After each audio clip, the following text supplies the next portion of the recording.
पुण्यात्माओं, जैसा कि आपने कल के सत्संग में सुना था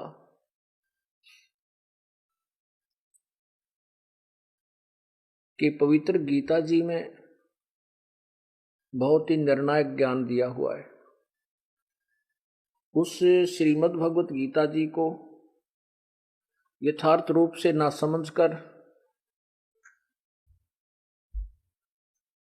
इन अज्ञानी संतों ने, अज्ञानी गुरुओं ने ज्ञान का अज्ञान बना डाला। गीता जी हमें समझाना चाहती है कि ब्रह्मा विष्णु महेश से ऊपर एक शक्ति और है जो ब्रह्म कहलाता है, जिसने गीता का ज्ञान दिया है। वो ब्रह्म कहता है कि मेरी पूजा इन तीनों गुणों रजगुण ब्रह्मा सतगुण विष्णु तमगुण शिव जी से ऊपर है, अच्छी है।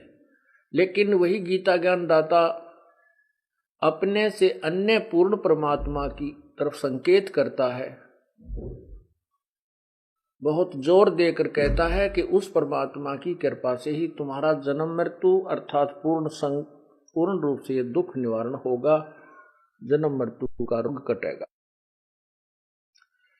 श्रीमद् भगवत गीता जी अध्याय नंबर 4 के श्लोक नंबर 5 में आपने कल पढ़ा, एक बार फिर पढ़िए, क्योंकि ये एक ऐसा स्कूल है, सत्संग सतल एक ऐसा टीचिंग स्टेशन होता है, प्लेस होता है। ये ऐसा सत्संग एक ऐसा स्थल है जहाँ पर हर प्रकार के विद्यार्थी आते हैं, प्रथम बार भी आते हैं। तो हम सभी को साथ लेकर चलने की चेष्टा करते हैं ताकि प्रत्येक का ज्ञान उत्थान हो। जब तक हमारा ज्ञान उत्थान नहीं होगा, हम भक्ति करते भी हैं, विचलित हो जाएंगे और काल का दाव लग जाएगा। दास ये चाहता है कि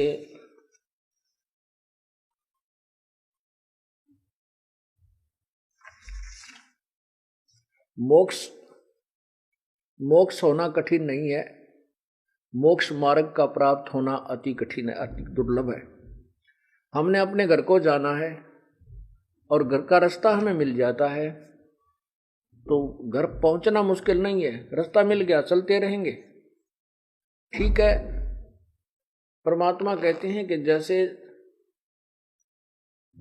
कोई पैदल चल रहा है, किसी ने कोई गाड़ी पकड़ ली, कोई हवाई जहाज में जा रहा है, कोई हेलीकॉप्टर में जा रहा है अपने घर की तरफ, तो जिसकी जैसी व्यवस्था है, जैसी जिसका स्पीड है, गति है, उतना ही वो शीघ्र पहुंच जाएगा। लेकिन रास्ता ठीक है। जब तक हमें मार्ग ही नहीं मिलेगा, हम कितनी स्पीड चलें, कैसा ही साधन ले लें, हम विपरीत दिशा को जा रहे हैं तो वो व्यर्थ है। उसी के लिए बार बार कहा जाता है कि ज्ञान जो है तत्व ज्ञान, इसी से सब ज्ञान सुलझेगा, सब व्यवस्था का पता चलेगा, हमने क्या करना चाहिए, क्या ना करना चाहिए, किस रास्ते जाना चाहिए, कौन सा मार्ग ठीक है, कौन सी भक्ति विधि गलत है। तब हम अपने गंतव्य मार्ग को चल सकेंगे और तभी हम पहुंचेंगे। अब जैसे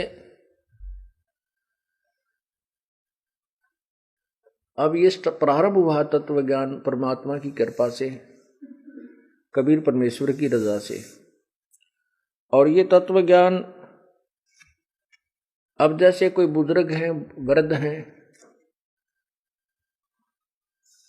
और या जैसे कोई और भी बिजनेसमैन है, ठीक है, मालिक का मार्ग भी समझ में आ गया है, भक्ति का प्रयत्न भी कर रहे हैं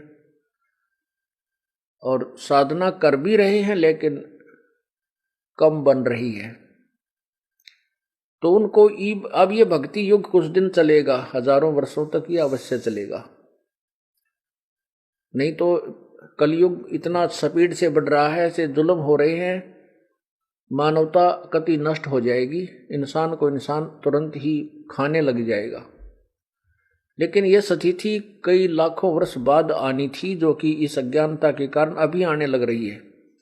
अब ये रुकेगी, अब ये सटिल होगी कुछ दिन के लिए, बहुत सुंदर समय आएगा, क्योंकि ये ज्ञान एक बार समझ में आ गया मानव का, फिर ये बुराई नहीं कर सकता। उसको विष के तुल समझेगा। जैसे बिजली के नंगे तार का हाथ लगाना कितना भयंकर है, कि बुद्धिमान व्यक्ति और स्वस्थ दिमाग का आदमी नहीं लगा सकता। उसके हाथ लगा सकता है मेंटल या कति अबोध बालक छोटा सा। तो हम आज उसी स्थिति में आ चुके हैं। हम बुराई करते आगा पीछा नहीं देखते, हम उसके पाप की तरफ कभी नहीं देखते, इसका परिणाम नहीं देखते। इस तत्व ज्ञान से हमें परिणाम नजर आएगा, स्पष्ट नजर आएगा, हम दूर हो जाएंगे। अब जैसे हमें पता चला है कि ये क्यों हम दुखी हुए, हमारे ऊपर ये कहर क्यों टूटे, किसी के कोड लग रहा है, किसी की कैंसर होगी, कोई अंधा हो गया, किसी का हाथ कट गया, किसी का बेटा मर गया, किसी को बहुत ज्यादा जबरदस्त हानि होगी, वित्तीय हानि होगी, किसी की भैंस मर गई, किसी के बिजनेस में घाटा हो गया। तो फिर आपके तत्व ज्ञान से पता चलेगा कि मेरे ही पाप कर्मों का, दुष्कर्मों का परिणाम है ये।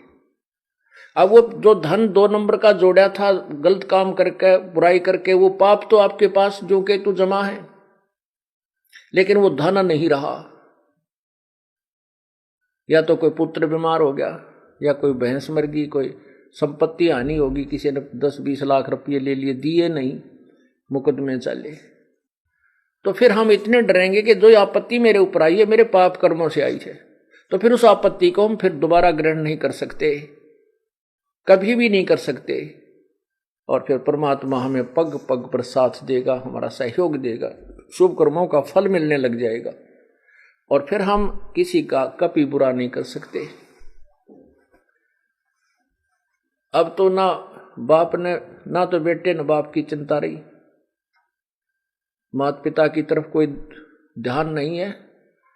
वहां ये दास जेल में था, वहां एक तो एक नया कुबाड़ी, वहां देखे कुबाड़िया कुकर्मी लोग, अच्छे भी फंस रहे थे, जो गलती जिनकी कोई त्रुटि नहीं वैसे वो भी थे, कुछ निर्दोष भी फंसा रखे थे किसी अन्य कारणों से। तो एक ऐसा भी मिला, उसने अपने बाप का कत्ल कर रखा था। तो उससे पूछा, भाई तने ऐसी गलती क्यों करी, बाप को तो नहीं करना चाहिए था। तो उसी के गांव का और था वहां बंद, वो कहने लगा, जी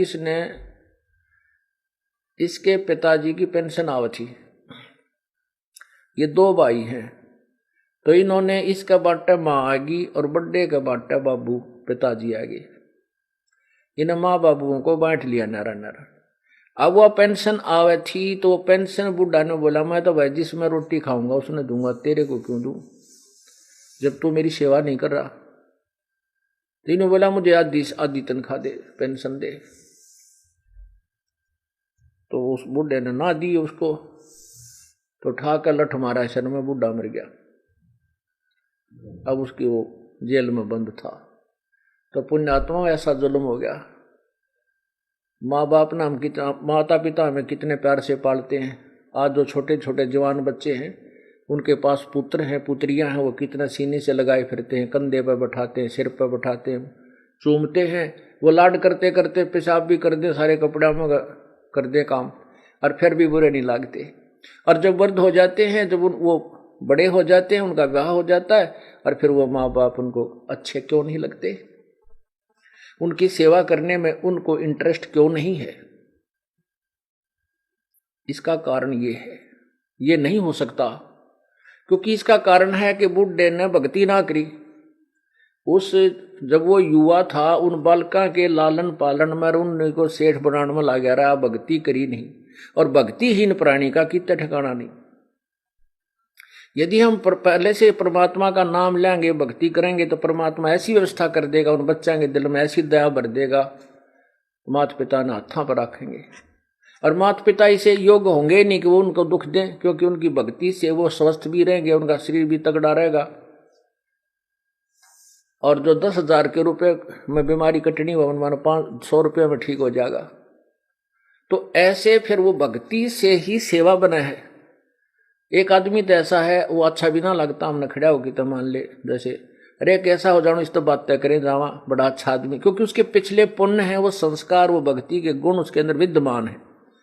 तो ऐसे ही अब हम भक्ति संस्कार बनावाएंगे, तो बचपन बुढ़ापे में हमारी आप सेवा परमात्मा ऐसी व्यवस्था कर देगा, हम सोच भी नहीं सकते। ना हम बच्चों बुरे लागा, ना बच्चे हमारी सेवा से उकताएंगे, कभी नहीं उकताएंगे, दूनी इंटरेस्ट बढ़ेगा। अब देखो पुण्यात्माओं, इस दास के 4 संतान, 2 लड़के 2 लड़की थी। यदि ये दास उन्हीं में उलझ पुलझ